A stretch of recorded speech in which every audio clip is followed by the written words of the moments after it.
What is going on, guys? Joey Franzo here with Flex Training Systems. And today, you guys decided for me because I wasn't sure what I was going to make my video on today. But you guys wanted to hear about the recent 750-pound squat that I hit. I just wanted to kind of take you guys through my mindset, what I was thinking, kind of how the day went. And then at the end, I have a lot of takeaways for you. I know squats are a very mental sort of lift for people, and I think this could be uh, very useful. And I think of myself as someone who can be an example in the squat, meaning you can follow what I'm doing, you can listen to what I'm saying, and apply it to your own squatting and become a better squatter, right? That is one of the lifts that I'm. It's funny. My bench used to be, you know, what I was like I identified most with, and then just my squats just kind of came up. But yeah, so we're gonna get into that. So I can contribute a lot of the progress I'm seeing on my squat to the way that I arrange my split. I now only train lower body twice a week, and I combine deadlifts on my secondary squat day, which gives me 3 days of rest between my last lower body day and my squat day.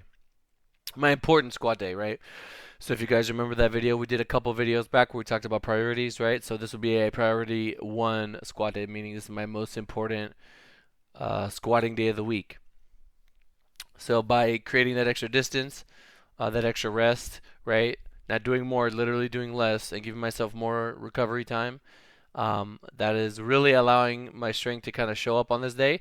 Although I still bench heavy the day before this day, so that does affect my back. I mean, I use my back a lot when I bench, and my obliques, and my abs. And I sometimes my knees, believe it or not, and I really feel it. Like I woke up sore on this day. Tuesday was the day that I hit the big squat, and I literally woke up sore from bench. Um, so I didn't really have too many expectations. I honestly wasn't feeling good. I was sitting in my chair all day. I thought I was getting sick Monday night. I was like, oh shit, I'm getting a cold. And then I woke up the next day and I still kind of felt it. But then it started to, I just said, you know what, I'm going to train later in the day and we'll just see what happens. It started to go away. And then I got to the gym. Like when I was going to the gym, I was feeling good. So I was like, all right, I think I might have a little something today. But I did decide to use the Alico. If you guys have been following me, the reason why I want to use the Alico is because my elbows have been fucking destroying me, right? My elbows are killing me from just squatting on the pound plates on the OPB. Pound plates on the OPBs. The OPB stands for Ohio Power Bar, for those that didn't know. And the whip of it was just messing me up, like excruciating elbow pain. Even if I'm just like laying in bed and I'm on my stomach and I use my arms to push myself up, my elbows would be killing me. It's like a deep elbow ache. Um, the rack at Zoo doesn't really allow me to put my hands any wider, so I mean, I just kind of been sucking it up. So I said, you know what? I know how to fix this. I need to go back to the Alico. The Alico bar does not bend nearly as much and is a lot easier on my elbows. It's also shorter than the OPB, so it's going to be a little bit better center of gravity. But historically, I'm just not good on that bar. Although theoretically, when the weights are closer to you, you should have a little bit better control over them. Although some people do rely on the whip that you gain from the plates being farther out. But regardless, I got to the gym. A rack opened up for me right away, which was very nice. Put my shit down, started warming up. Typically, I do static stretches on my calves. Actually, no, I don't. I don't actually typically stretch my calves. I statically stretch my quads and my lower back. But today, for whatever reason, I guess I was feeling extra cold because it was freezing outside. Freezing for me is like 50. And so I stretch my calves. I stretch my inner hams because that's what I use a lot when I squat. Is the inside of my leg. This is the meaty part of your leg. I really feel that working when I'm lifting. And my glutes, I was just static stretching. Maybe took 5-10 minutes to do that. I do stretch before every squat session, um, and I just hold it until it doesn't feel like I need to hold it anymore. And it's usually not that long, maybe 30 seconds. 30 seconds, 45 seconds, something like that. Same shit I used to do in football. I sit on the ground, put one of my legs behind me, then I lean forward to kind of stretch my glute while I'm stretching my entire quad at the same time.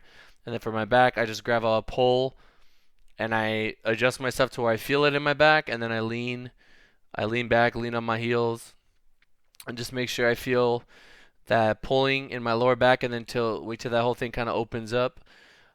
If I don't do that, I will immediately feel it when any sort of significant weight gets on. So, and plus I sit all day, I don't move. If I was up and running around and I was warm all day, maybe I wouldn't need to stretch like this. But it's just something that I've done. Some people say not to stretch, but I don't take a long time doing it. I'm just doing the bare minimum I need to do to hit depth. Um, and that's really it. It's very, very basic, like nothing complicated about what I'm doing here. So I warmed up. I started taking the bar. Illegal bar actually felt fine, and I didn't put a belt on until 405. Typically, I put a belt on with 315. But just today I didn't feel like doing it, so I put the belt on. 405, 495, 585. Then I got to, what did I take next? 635, and I was like, okay, now I'm getting to the point where my muscles are starting to activate a little bit. Like I actually have to, kind of push and not just like let my body. I don't know. It's weird. Like I actually have to try when it gets around 650 ish. And then 675 like was faster than the one before. Like I said, the body's starting to warm up, starting to wake up, right? Um, and yeah, I just at that weight, I was like, oh damn, I'm really strong today. My technique felt super on point. Something I've been doing a lot recently with my squat stance, and you guys can try this for yourself, is I will unrack the weight, walk out and set up, but I will not look at my feet at all. I will just put my feet wherever they feel best. Um, and I find that like letting my body kind of do it instead of me kind of visually doing it, uh, it works. So yeah, 675 blew that up, and then I thought to myself, okay, at this point I was like, all right, I'd be happy if I could take 730 on the Alico. That'd be a huge win and a gym PR. I've never done that in the gym. So I believe I jumped to 710.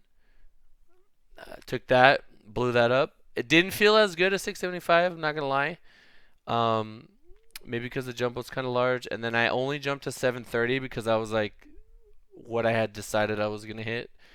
But again, Um, I did not decide what I like. I had no idea what I didn't know I was gonna PR today. I had no idea. I never know what I'm gonna hit. I just come in, and I take what I have, and by doing that, it kind of allows the PRs to show up. So came in like I said, when people say, "What do you want to hit today?" It's like I don't know. I gotta warm up and see where I'm at. Just like the day before that when I benched 455, I didn't know I was gonna do that. I just knew that I had to take a single. And that way I'm like not attached to numbers at all. I just know that I'm doing the work and I'm taking what I have on the day, making sure I'm doing enough to tell my body, hey, you need to get stronger, and then the rest is kind of is automatic. So yeah, where the hell was I? 710, 730, and I took 730, and I was honestly ready to go down. I had taken the clips off, and I was completely 100% like, all right, I'm gonna go down and hit my back offs now. Um, but I said, Tina, let me see the video. She showed me the video, and I saw how fast it was, and I thought to myself, I would be squandering an opportunity if I did not go up. And I thought to myself, 750 seems like a weight that I can very comfortably do. I think my technique might be even better because, like I said, I'm like now that I'm over 700, my body's starting to be like acclimated to the amount of output it needs to give me in order to match whatever I'm lifting. And I said, I know I can take 750. I can absolutely take it. It shouldn't be that bad. I'm not gonna jeopardize anything, like myself or my spotters or anything. And I said, you know what? Fuck it, let's do it. 750. It should still be in the pocket, right? Everything that I had done prior, everything that I know about myself, all my previous sessions, right? Looking at the videos are absolutely crucial, guys. I cannot tell you how important it is to record your lifts, especially if you're using RPE. Well, the way I like to use it is, I use the video to kind of really tell me what's going on, despite how things feel. 730 was an absolute smoke show. I said, I got to take 750.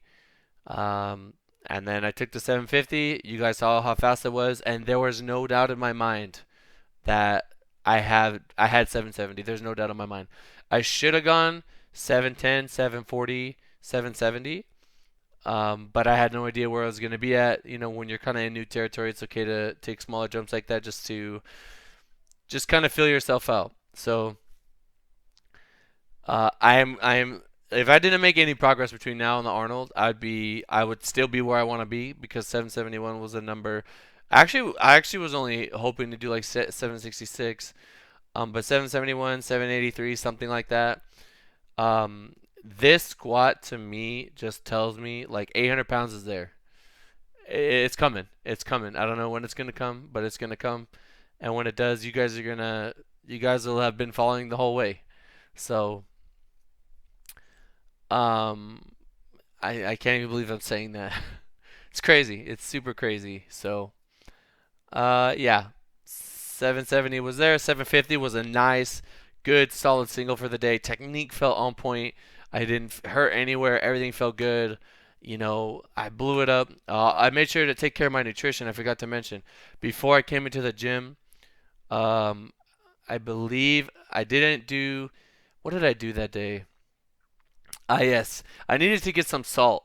Like literally, you know, before coming in, I didn't really have much salt, and so I believe I had like I usually have cereal a couple hours before I'm gonna train, like 2 hours, something like that. And I added just like a serving and a half of Doritos, literally, just to give me some sodium. I already got the carbs in there, just to kind of cover my bases. I also try to have salt in my breakfast, and then I'm drinking tons of water constantly. I got to the gym, and on a day when I didn't particularly feel my best, you know, I hit a massive gym PR. I've never done that in the gym. I've never hit that in a meet. You know, I hit 6 pounds less than that in a meet, so blew it up. Felt great. But when I had 750 loaded on the bar, there was some sort of involuntary emotions and feelings that I was feeling, and it was just nerves. Right? It was like my flight or fight response, seeing 750 pounds on the bar. You know, my body like just awareing myself like, yo, you need to give everything to this lift to make sure that you can hit it and make sure that the people around you don't get hurt and that you don't, you know, fuck yourself up or anything like that. And um, you know, I really had to breathe, you know, put my hands on the bar, just make sure my knee sleeves are pulled up, I tighten my wrist wraps, I have the right music playing, and that, you know, I just kind of close my eyes and breathe, calm myself down because like I said, my nerves are going, my heart was pumping, my people screaming at me, trying to hype me up, um, you know, and just talking to me, and I was just really trying to focus. But I mean, you guys know I don't like nose torque. I like to just focus and like be calm when I lift. I am aroused, but it's like internalized. You know what I mean? Because it's all about execution at this point. Like I said, this is a weight that you have to respect. I'm not gonna bitch, you know, bitch any weights. I'm not gonna throw any weights around. I'm going to respect the weight and come into it with like just, you know, unrelenting, just as perfect execution as I can possibly bring. Hit it and make sure I rack the weight, make sure everybody's okay, and then I'm good. But yeah, the nerves they were getting to me, but I can control it. There's nothing I can do about the nerves, right? They're gonna happen, right? It's if you see a lion standing in front of you, you're gonna be like, oh fuck, you know, what am I gonna do now? So I have this threat in front of me. I need to handle it, and I handle it by breathing and staying calm and just trusting in my technique. I have an unbelievable trust in my squat form, and that is something that I try to give to everyone. That when you can trust your technique, that it's gonna keep you safe, and you're gonna have such consistent form that a misgroove is not possible, right? There's no way it's gonna happen. It's one thing if the weight is too heavy and you get out of position, right? But then it was just too heavy, you know. People focus on the additional movement that shows up when it is super heavy, when really that movement is there the entire time. You just don't see it because it's so fast. So I focus, I look at what's in front of me, I breathe, and I took it, and that's that. Also, what really helped is just making sure that my hands were in the same spot every time, um, and really taking a little extra second to make sure that I had both feet under me, and that when I breathe and brace into my belt, as I would apply pressure through my feet, I feel the bar on my back, and I just feel like 750 felt the best unracking it than any other weight, probably because the bar was bending enough for it to kind of hug me, so I felt like I had more control. Um, so you're just kind of using the physics of that big weight to your advantage, right? Even if you think it's harder to have something shaped like a U, it's harder to have it roll versus something that's like straight, right? Like a straight bar versus a U.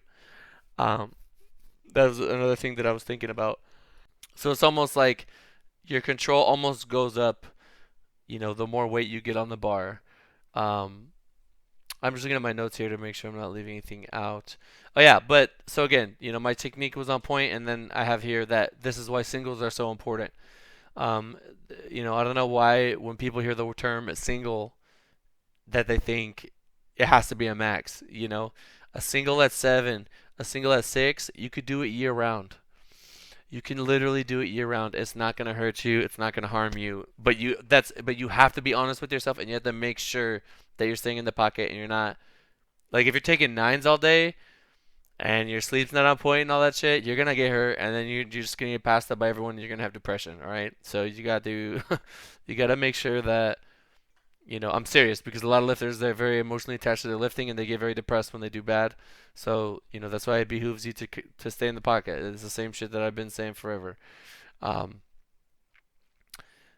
so yeah, I also have here in my notes that I went very light on my back downs. I was very happy with my back downs because the prior week I remember I felt so beat up. You guys saw when I hit the rack with that 705 and I almost died. I just said, you know what, I'm just gonna take 495 and I'm just gonna go light. I only did 545 for all my sets of 8. You guys have seen me do 635 for 5. Um, so very lightweight, but I was very happy because I was able to maintain that for all my sets. And my cardio was like better than it's ever been.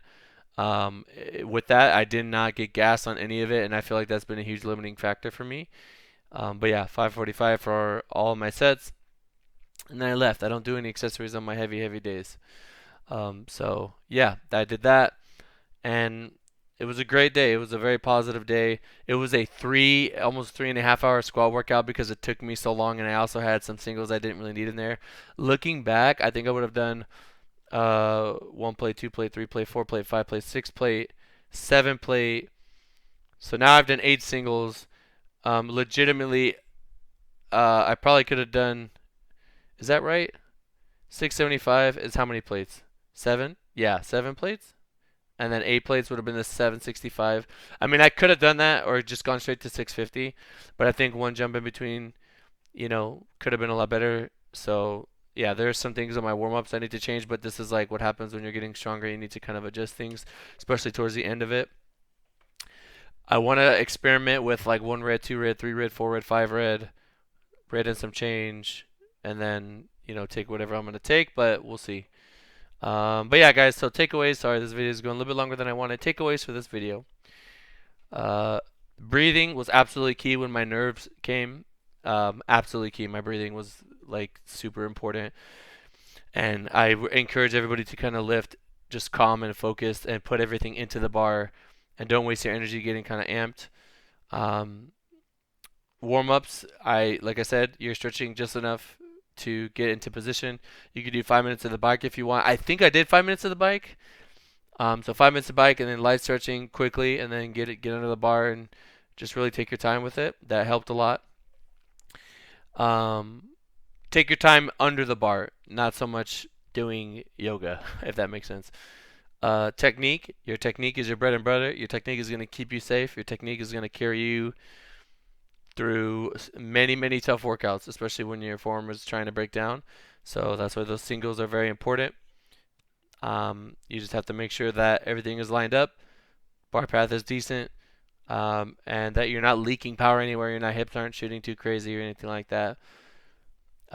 Nutrition. So like I said, I did a video a while back on carbs, like carbs the day before, carbs the week before, and carbs in the morning and the day of, a couple hours before, 30 minutes before, stuff like that. It's very important. I believe I also had a pre-workout that was a Gatorade and my PR breaker, so that is useful for keeping energy throughout the entire time. But yeah, nutrition was on point. Also, you have to trust. You have to trust yourself. You have to trust your technique. Trust your form. That's super important. And then just at the very end, you have to be honest with yourself. Okay, when you're going up there and you're taking those big weights, the weight could kill you, right? The weight could seriously mess you up, and you should have no business taking it unless you can trust yourself to take it. It's just about being objective. It's about staying honest. If you have a good coach, you have to listen to them. It's about just handling business and doing what you're supposed to do to put yourself in a situation where you can be successful and you can execute. That's it. But you got to be honest with yourself. If you're not honest with yourself, and I think a lot of lifters aren't, honestly, to be honest. I've said honest like 50 times in the last 40 seconds. Um, they're just not being true to themselves and they're screwing themselves over. So that's something that I think everybody can work on. And then, yeah, guys, that's really it. So breathing, warm ups, technique, nutrition, trust yourself, be honest, kind of the same thing. Thank you so much if you made it this far. Um, I'm going to give you guys an option today. We can either say focus, hashtag focus in the comments below, or hashtag 800 gotta go. 800 gotta go, or focus in the comments below. Thank you guys so much for making me feel like you guys care. You know what I mean? I had a lot of people share that lift, and I hope it was inspiring, and I hope it just kind of shows you guys that the stuff that I'm talking about works. And I want everybody to hit big PRs. I want everybody to be better, and you certainly can be. So thank you so much, and I'll talk to you in the next one. Peace.